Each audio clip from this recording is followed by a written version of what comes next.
It is an honor and a glory to be chosen for the field of battle. We will be chosen for the great realm of Valhalla. I have my spray. We are ready, giant panda and broken meeple. What? We don't need this? I saw them do this in the Mad Max movie. They kept talking about Valhalla. Oh, we don't. So we don't need this in typical Norse mythology. Ah, good.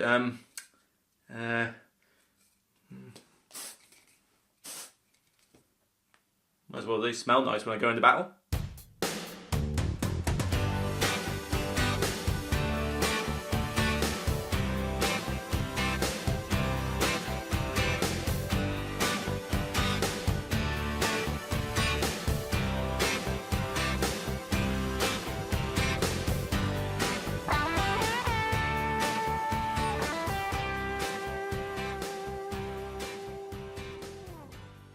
Hey folks, welcome to another Broken Meeple review, and today I'm checking out 9 Worlds. Now this one has been out for quite some time and is the board game child of Richard Denning.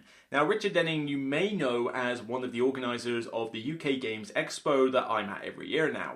So certainly it's interesting for a curator of an exhibition to also be delving into board game design. And that was how I first heard of this. I met Chris during an expo, I think it was either an expo or an aircon convention, and I heard about the game and tried it at that time. I then decided, you know what, it's time to actually look into this into a bit more detail and do a full-on review of it, because you don't tend to hear of this game very much. I felt like maybe it was time to actually take a stronger look at it and see whether it needs more buzz or whether it needs to fade away. We'll soon find out. But 9 Worlds itself is a straight up area control game. This is pure area control. You are Norse gods, effectively, and you are opting for control on this giant map with 9 different worlds on it. They're around the outside and one in the middle. And the idea is that you have markers that you're trying to get onto the board to control these worlds in order to utilize the powers they have. In controlling these worlds, you will also be able to score victory points after certain rounds, and basically it's a straight up knocking each other out, screwing over other players, and getting as much area control as you can get. Most victory points at the end wins, fairly standard affair. So how does this differ from a typical area control game? Well, first up, be a little wary. Yes, technically, these are, it's Norse mythology and the artwork is very good and, it's striking, but the theme is fairly abstracted here. You're not really like, titans going into battle or anything like that. You're basically just pushing little markers around on a board and, going for area control that way. So theme is a bit of a sideline here. Be wary of that. But the game itself is actually pretty striking on the board color-wise. There's a lot of color in this. There's, it's laid out very nicely, and the graphic design itself is actually fairly straightforward to follow. Colorblind people beware, though. There is nothing in here to distinguish between different colors of the worlds, and I would actually stress that even people who aren't colorblind are going to have issues with some of the similarities with the little translucent markers that you're pushing around, because even I'm looking at the board, and if you've got bad lighting or you're in a pub or something, you're going to struggle to tell the difference between some of them. I mean, the red and the pink especially look very similar to each other, especially if the light is just shining the wrong way. So that can throw a few people off, not just colorblind people, but normal people with normal eyesight as well. It's a little bit of a weird nitpick with the components that are used. I'm all up for these colored beads and I'm all up for having lots of color, but you need to kind of differentiate them enough. There's too much of this whole light yellow and dark yellow and red and pink that not just this game, but other games are using as well. And I just feel that there needs to be more differentiation somehow. I know that's tricky, and in here you have technically got 9 worlds, so you've technically got 9 colors to pick from. It's not easy, but it's something that needs to be considered. The gameplay itself can take as long as you want it. You have an introductory game where it takes 3 rounds. You have a standard game where it takes 6, and a long game which takes 9. I have tried all 3 of these variants, and, well, the introductory game is a great way to demo it. You don't really get enough done in the introductory game to really make it a full experience, but you get into grips on the mechanics and you understand how it works. Perfect for demos.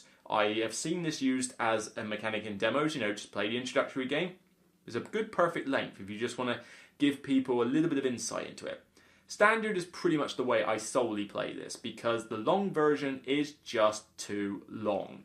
The time quoted on the box is, I believe, 60 to 150 minutes. That's a bit of a range. 60 to 150. 1 hour to 2.5. And a lot of that is dictated by how long you make the game and how many players you have. Because with a lot of players, there is a chance for AP to take over because you're trying to think, ooh, I've got to do this and this. But we'll touch a bit more on that later. But the game length, 9 turns just takes too long, I find. I mean, granted, if you're looking for making this an event game, 9 turns works. You certainly have a lot of, back and forth throughout that game. But I just think 9 overstays its welcome a bit too much. 6 is perfect. 6 is the decent length to play this, regardless of the number of players. The player scaling, however, is a slight issue. You really want to have at least 4, if not the full count of 5 players to get that full tightness of everybody's in each other's faces and they're trying to control each other's worlds. With less players though, and even this is one of those rare games where I say 3 is not a sweet spot. 2 especially is pretty lame, I have to say. You want to play this with as many players as possible because you want that tightness, you want that, that towards each other. 2 and 3 just frankly is not exciting enough. You could be all over the board in different places and you can only move and do stuff with like your little avatar piece can only be influencing like adjacent worlds now and again unless you spend the time to move. The board is a little bit too big because the board doesn't scale with the number of players. So if you're really only playing this with 2 to 3 players, you're gonna find it's a little bit boring.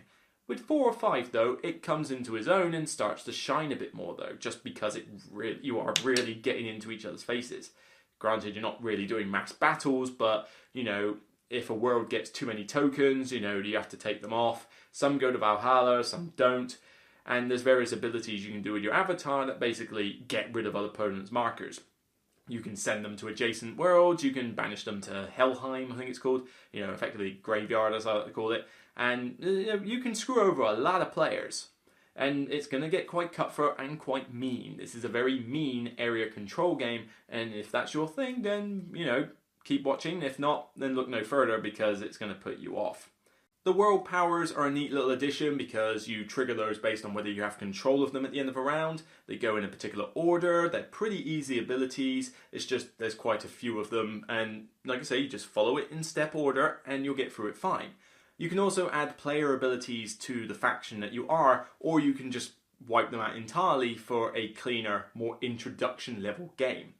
The player abilities are not that complex though, so personally, if you're going to teach a standard game of this, then just throw them in.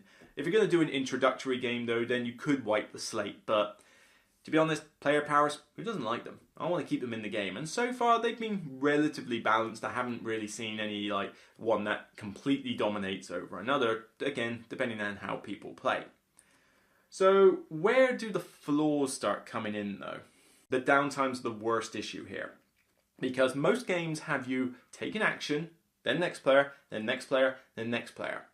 This one gives you each player a specified set of action points based on how many worlds they control, how many players, etc. And every player spends all their action points before the next player takes their round. And the player order is differentiated by who has the worst or the best scenario at the moment. So whoever's doing the best goes first because it's more disadvantageous to go first than it is to go last. But the problem is doing 7 to 9 action points worth of stuff.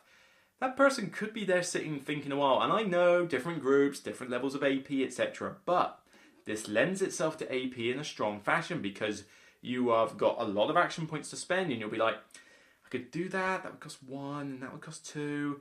He'd be over there, then I would get control that way too. And people will overthink it like crazy.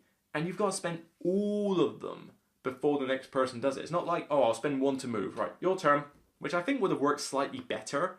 I think, rather than, keep the turn order aspect. But I think they should have like had the actions be like one action, one action, one action, one action, and so on. Not everything and the next player everything.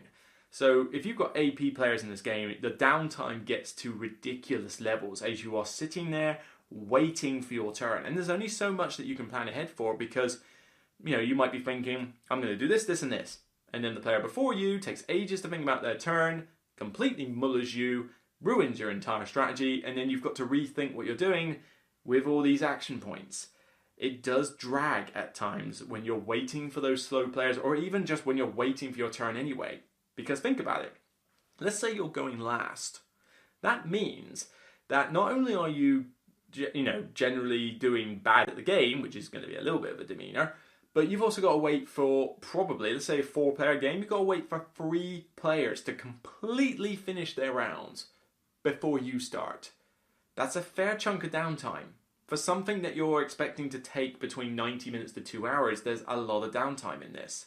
Because remember, you're only playing 6 rounds. So you've effectively got 6 times that you're doing this before the game ends, in 90 to 120 minutes. The downtime's a little bit too much for that. So you're really going to have to be choosy over what player count you have, over what length you choose, and what players you have. And it makes this game very situational in that respect, and that's a bit of an issue. But when you do get that good group, the game is generally quite solid. I like the player powers, I like the area control, I like the different powers that trigger off all the worlds, and I like how it looks. But it does drag. It does feel a little bit clunky with the whole, everybody does their actions, then you, then you. I think that could have been streamlined a little bit more. It can also be a little bit much for new players, because they've got to think, right, well, these are the phases, these are all the different actions that I can do with the points, these are what all the world powers do. I mean, this is not a gateway game at all. No way should you be teaching this as a gateway game. I wouldn't even consider this really as a next step up. I think there's just too many powers, too many action point things to do to make this a next step. So this is definitely one for gamers, I feel. To make it flow that well, especially as, like I say, new player might freeze up and suddenly you're waiting more downtime. So 9 Worlds is a solid effort. I don't think it's bad, but I think there's a lot holding it back to make it good or great as well, though. The whole situational player base, the AP issues, the downtime, the color blindness issues, there's quite a lot holding it back. So I still enjoyed it. I still think it was worth my time. I still think that some people are going to get a kick out of this. I certainly think you should give it a try if you're a fan of mean area control games. Me personally, I'm going to give this one 6 fake replica Force hammers. It's alright. I like it. I would play it again. It's not going to be a keeper for me though, I don't feel. And like I say, downtime and length can be an issue with the way this game plays. But if you like area control games and you don't mind that, added length and downtime, then this is definitely one worth checking out. The theme is abstracted, but it's mean. It's area control down to a T, with some extra player powers and world powers thrown in. I feel that maybe an expansion to this to streamline some of the rules or add something extra might work, or maybe just, a new game using this style, maybe this universe even, but just making it a little bit similar and just streamlining it slightly could work quite well. Who knows what who knows what we're going to get in the future. So that's it for me in 9 Worlds. I'll see you on the current world that we're sitting on, Earth, and regardless of which world you decide to settle in the future, this is still only a game at the end of the day. See you soon, and glory to Valhalla!